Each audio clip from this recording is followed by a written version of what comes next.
Good evening class ninth. आज मैं doubts आप लोगों के वीडियो के थ्रू ले रहा हूँ, वीडियो लेक्चर के थ्रू।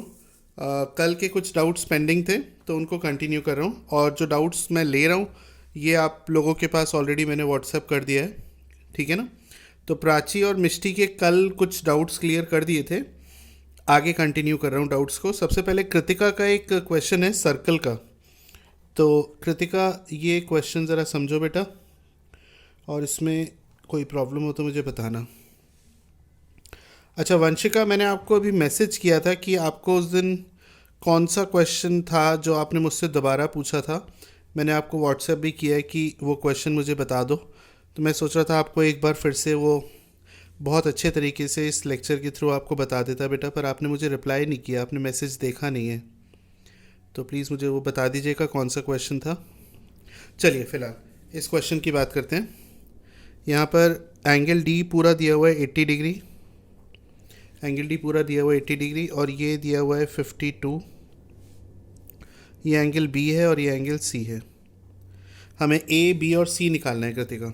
देखो Kritika, triangle A D C में तीनों एंगल्स का सम 180 होगा, यानी A plus 80 plus 52 is equals to 180।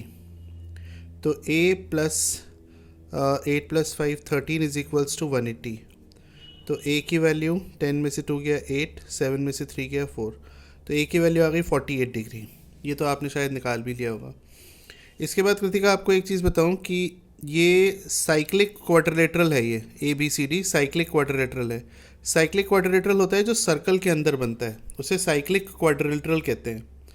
तो जैसे ये क्वाड्रिलेटरल बनाया सर्कल के अंदर, तो ये साइक्लिक क्वाड्रिलेटरल है, और इसकी प्रॉपर्टी होती है बेटा कि इसके ऑपोजिट एंगल्स का सम 180 होता है। साइक्लिक क्वाड्रिलेटरल की प्रॉपर्टी होती है, आप सारे स्टूडेंट सुन लीजिए, कि ऑपोजिट एंगल्स का सम 180 होता है। तो एंगल बी हो गया आपका पूरा बी प्लस सी, है ना, और एंगल बी हो गया बी प्लस सी, और एंगल डी की वैल्यू है 80 इज इक्वल्स टू 180। तो B plus C is equals to 100 degree आ गया। तो ए की वैल्यू आ गई हमारे पास और बी प्लस सी की वैल्यू आ गई। अब हमें बी अलग से निकालना है और सी अलग से निकालना है। तो इसमें ये देखिए कि ये डी सी जो कॉर्ड आपको दिख रही है कृतिका, डी सी कॉर्ड, इसमें एक और थ्योरम लगेगी। इस थ्योरम का नाम होता है angle in the same segment are equal. क्या नाम होता है? Angle in the same segment, angle in the same segment are equal. तो इस थ्योरम का मतलब समझो पहले। इस थ्योरम का मतलब होता है कि एक कॉर्ड से सरकमफ्रेंस पर जो एंगल्स बनते हैं वो इक्वल होते हैं। जैसे अगर मैं डीसी कॉर्ड की बात करूं बेटा, डीसी कॉर्ड की बात करें तो ध्यान से देखो, डीसी से एक एंगल तो बन रहा है डी ए सी, डीसी से, ठीक है ना। तो डीसी से जो एंगल बन रहा है डी ए सी, और देखो डीसी से एक और एंगल बनता हुआ तुम्हें साफ नज़र आएगा, डी बी सी। तो ये दोनों एंगल इक्वल होंगे। क्यों इक्वल होंगे एक बार और समझ लो clear. Angle in the same segment are equal subtended by the same chord, subtended by the same chord, यानी हिंदी में बोले तो एक ही कॉर्ड से सरकमफेरेंस के दो अलग अलग पॉइंट्स पर सेम एंगल बनता है। जैसे डीसी से ये बन रहा है डी ए सी, और डीसी से बन रहा है डी बी सी, तो ये इक्वल होंगे। अब डी ए सी है आपका स्मॉल ए, और डी बी सी है स्मॉल सी, और स्मॉल ए आप निकाल चुके हो 48, तो सी आ गया 48। सी की वैल्यू को जब आप बी प्लस सी में रखेंगे तो स्मॉल बी आपका आ जाएगा। ठीक है बेटा, समझ गए। चलिए अब इसके बाद अविका के कुछ डाउट्स हैं। अविका से बात कर रहा हूँ मैं, बहुत अच्छे क्वेश्चंस पूछे अविका ने। एग्जाम्पल नंबर 7 ये दिया हुआ है पेज नंबर 149 पर। अच्छा क्वेश्चन है अविका, ज़रा समझना।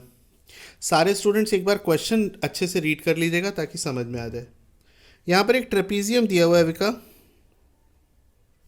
यहाँ पर एक ट्रेपीजियम दिया हुआ है ए बी सी डी। ये एक ट्रेपीजियम है ए बी सी डी। तब तक आप लोग क्वेश्चन अच्छे से रीड कर लीजिए। और डायगोनल है ए सी, इसका मिड पॉइंट है ई, ऐसा वो कह रहा है, और डायगोनल है बी डी, इसका मिड पॉइंट है एफ, तो ए सी का मिड पॉइंट ई और बी डी का मिड पॉइंट एफ। ए सी का मिड पॉइंट है अविका बेटा ई, और बी डी का मिड पॉइंट है क्या है एफ। ध्यान देना। तो एक बार और ये निशान बना लेते हैं, ये निशान बना लिया, ठीक है, कन्फ्यूजन नहीं होगा। और मान लो इनका इंटरसेक्शन पॉइंट, चलो छोड़ो, इनका इंटरसेक्शन पॉइंट की ज़रूरत नहीं है। अभी कह रहा है कि इन दोनों मिड पॉइंट्स को ज्वाइन करने से जो लाइन बन रही है अविका, यानी ई एफ, आपको प्रूव करना है ये जो ई एफ है ये किसके इक्वल है, हाफ। क्वेश्चन ध्यान से पढ़ते रहना। Half the difference between the parallel sides, यानी ए बी और सी डी, ये पैरेलल है ना, इनके डिफरेंस के बराबर। तो A B minus C D के बराबर है, ये प्रूफ करना है। तो पहले तो हो गया सवाल समझना। अब ज़रा देखो कैसे करेंगे। हमने क्या करा अविका, इसमें कंस्ट्रक्शन करा, सी से एफ को ज्वाइन करते हुए एक लाइन खींच दी एस से, इसको आप मान लीजिए जी, ठीक है। अब ज़रा देखना, बहुत इजी सवाल है। ई मिड पॉइंट है ए सी का और एफ मिड पॉइंट है बी डी का, ठीक है बेटा। तो सबसे पहले एक काम करो अविका, इसमें ट्राइंगल ले लो डी एफ सी और ट्राइंगल ले लो बी एफ जी। इन्हें कॉन्ग्रुएंट करते हैं। देखो एंगल 1 एंगल 2 के बराबर होगा, क्योंकि डी सी और ए बी पैरेलल हैं तो अल्टरनेट एंगल होंगे। और देखो अविका एंगल 3 और एंगल 4 बराबर होंगे, क्योंकि वर्टिकली अपोजिट हैं। और तुम्हारा डी एफ बराबर है एफ बी के, क्योंकि दिया हुआ है।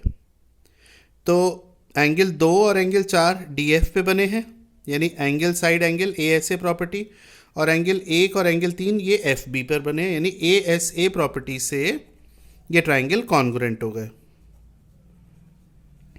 एक बार फिर से समझा देता हूँ। एंगल 1 और एंगल 2 क्यों बराबर होंगे, क्योंकि डी सी पैरेलल है ए बी के, ऑल्टरनेट एंगल 3 और 4 तो बराबर है ही हैं, और एफ मिड पॉइंट है बी डी डायगोनल का, ठीक है ना बेटा। तो इसलिए डी एफ और एफ बी बराबर होंगे, तो ए एस ए प्रॉपर्टी से ट्राइंगल कॉन्ग्रुएंट हो गए। कॉन्ग्रुएंट हो गए तो सी पी सी टी की हेल्प ले लीजिए। डी सी बराबर हो गया जी बी के, और कुछ ले लो, सी एफ बराबर हो गया एफ जी के। तो ये दोनों इंपॉर्टेंट हमने पॉइंट निकाल लिए, ये दोनों इंपॉर्टेंट पॉइंट है, इन्हें देखते रहो देखते रहो देखते रहो देखते रहो देखते रहो, ठीक है, इनकी ज़रूरत पड़ेगी। तो कृतिका अब ट्राइंगल ले लो ए सी जी। ट्राइंगल ए सी जी में ए सी का मिड पॉइंट ई है, ऑलरेडी गिवन है, और सी जी का मिड पॉइंट एफ है, ये हमने यहाँ प्रूफ कर दिया, ये देखो। तो ट्राइंगल ए सी जी में अब मिड पॉइंट थ्योरम लगा दो भाई, मिड पॉइंट थ्योरम। ए सी का मिड पॉइंट ई है, दोबारा बोल रहा हूँ, और सी जी का मिड पॉइंट एफ है, ठीक है। तो मिड पॉइंट्स को ज्वाइन करने वाली जो लाइन है, अगर मैं आपसे मिड पॉइंट पूछूं किसी भी बच्चे से, तो इस तरीके से बोला करो कि सर मिड पॉइंट्स को मिलाने वाली जो लाइन है वो हाफ होगी तीसरी साइड के, यानी हाफ होगी किसके, ए जी के, और पैरेलल होगी। पैरेलल की ज़रूरत नहीं है।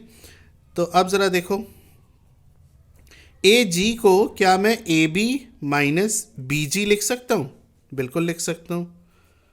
ये देखो कृतिका बेटा, तो हाफ ए बी माइनस, और बी जी, ये देखो ये बी जी किसके बराबर है, बी जी डी सी के बराबर है। तो ये आ गया आपका डी सी। अच्छा सवाल था, काफ़ी बच्चों को इससे कुछ सीखने को मिलेगा। वीडियो अच्छे से देखना, लेक्चर अच्छे से सुनना, ध्यान से समझना, अच्छे क्वेश्चंस पूछे हैं। चलिए मैं एक बार फिर से वंशिका, तुम्हें अगर तुमने स्टार्टिंग का वीडियो ना देखा हो, दोबारा से बोल रहा हूँ बेटा कि उस दिन जो क्वेश्चन तुम्हें समझ में नहीं आया था वंशिका, वो मुझे बताना बेटा, मैं आपको वीडियो लेक्चर के थ्रू बहुत क्लियर तरीके से आपको उसे दोबारा समझा दूंगा। तो ये वंशिका, अविका तुम्हारा डाउट था। अगला डाउट है क्वेश्चन नंबर 15 एक्सरसाइज 12B का। चलो पेज नंबर है 154। देखो ज़रा समझो बेटा, इसमें एक पैरेललोग्राम आपको दिया हुआ है। क्वेश्चन रीड ज़रूर करना, तभी समझ में आएगा। इसमें एक पैरेललोग्राम है ABCD। कहता है एडजेसेंट साइड्स इक्वल हैं, यानी कि एक बड़ा ही विशेष पैरेललोग्राम है। पैरेललोग्राम की अपोजिट साइड्स तो बराबर होती ही हैं, इसमें एडजेसेंट साइड्स भी बराबर कह रहा है। ज़रा गौर से देखो, ऑपोजिट साइड्स तो बराबर होती ही हैं और वो एडजेसेंट साइड्स भी बराबर कह रहा है। इसका मतलब क्या हुआ? इसका मतलब चारों साइड्स बराबर हैं। इसका मतलब चारों साइड्स बराबर हैं। और जब चारों साइड्स बराबर हैं तो आपको लग रहा होगा कि ये स्क्वायर है। हो सकता है स्क्वायर हो, लेकिन रोम्बस तो कन्फर्म 101% होगा ही होगा, क्योंकि चारों साइड्स बराबर हैं तो रोम्बस तो होना ही होना है। ठीक है, स्क्वायर मत बोलना, क्योंकि 90 डिग्री के एंगल नहीं दिए हैं। एक और बात, and one of diagonals is equal to any one of the sides. कह रहा है दो डायगोनल में से कोई एक डायगोनल मान लेते हैं AC, वो भी किसी साइड के बराबर है। चारों साइड्स बराबर हैं, तो अगर हम साइड्स को x मान लें, अगर हम साइड्स को x मान लें तो AC जो डायगोनल है वो भी x है, ऐसा वो कह रहा है। दूसरी डायगोनल हम ये मान लेते हैं भाई। ठीक है अविका, इसका इंटरसेक्शन पॉइंट हम O मान लेते हैं। पैरेललोग्राम की डायगोनल्स बाइसेक्ट करती हैं, ये तो हम जानते ही हैं। पैरेललोग्राम की डायगोनल बाइसेक्ट करती हैं, ये तो हम जानते ही हैं। ठीक है, अब क्योंकि चारों साइड्स इसकी बराबर हो चुकी हैं तो ये कन्फर्म है कि ABCD जो कि एक पैरेललोग्राम है वो एक रोम्बस तो है ही है, कन्फर्म। वो एक रोम्बस तो हो ही गया, क्योंकि चारों साइड्स बराबर हैं तो वो फिगर रोम्बस होता है। और अगर ये रोम्बस है तो इसके डायगोनल्स 90 डिग्री पर काटेंगे। बढ़िया समझ में आ रहा होगा, उम्मीद करता हूँ ऐसी। ठीक है, तो बेटा आपको शो करना है कि इसकी डायगोनल्स का रेशियो यानी AC और BD का रेशियो √3:1 है, या फिर BD और AC का रेशियो √3:1 है। कोई भी दो डायगोनल्स का रेशियो। तो एक काम करो, इसमें पाइथागोरस थ्योरम लगा दो। ट्राइंगल AOB में लगा दो। 90 के सामने हाइपोटेनस हो गया AB का square is equals to AO का स्क्वायर प्लस BO का स्क्वायर। AB का स्क्वायर यानी x स्क्वायर, AO ये पूरा x है तो AO हो जाएगा x/2, x/2 का स्क्वायर और प्लस BO का स्क्वायर। तो x square minus x²/4 is equals to BO square. तो 4 ये हो गया 3x²/4 is equals to BO square. तो BO हो जाएगा अंडर रूट में 3x²/4। तो BO की वैल्यू √3x/2 अलग हो जाएगा। तो बेटा AC की वैल्यू आपको पता है x है और BD की वैल्यू आपको पता चल गई BO का डबल है ना भाई। BO का डबल हो जाएगा BD, क्योंकि O मिड पॉइंट है ना, बाइसेक्ट करती हैं डायगोनल्स, चाहे पैरेललोग्राम की डायगोनल्स हो या रोम्बस की डायगोनल्स हो, बाइसेक्ट तो करती हैं। तो BD की वैल्यू क्या हो जाएगी? BO का डबल यानी √3x, √3x, x से x कट गया तो ये आ गया 1/√3, या उल्टा कर दो तो √3/1। ठीक है विका, चलो मैं धीरे ही कोशिश कर रहा हूँ समझाने की अपनी स्पीड को, फिर भी कोई प्रॉब्लम हो तो बताना बच्चों। तो ये अविका के डाउट हो गए। इसके बाद प्रगति ने कुछ सवाल पूछे हैं सर्कल्स का, क्वेश्चन नंबर 4। तो सर्कल्स जो है वो निकाल लीजिए भाई, सर्कल्स का क्वेश्चन नंबर 4। प्रगति, इसमें प्रॉब्लम ये है कि मुझे ये नहीं समझ में आ रहा कि ये शीट का है या बुक का है, तो आप इसे मेंशन करिएगा शीट या बुक। तो ठीक है ना बेटा, चलिए आगे बढ़ते हैं। तो यहाँ पर फिलहाल यही डाउट्स हैं जो आप लोगों ने पूछे हैं मुझसे। ओके, तो प्रगति के डाउट्स भी डेफिनेटली लेंगे, पर अगर आप मेरे को ये क्लियर कर दीजिएगा कि ये शीट के डाउट्स हैं या बुक के डाउट हैं। ठीक है, और वंशिका आपको कौन सा क्वेश्चन नहीं समझ में आया था बेटा, वो मुझे व्हाट्सएप कर देना कि सर इस एक्सरसाइज का ये क्वेश्चन था। ठीक है, चलिए थैंक यू बेटा।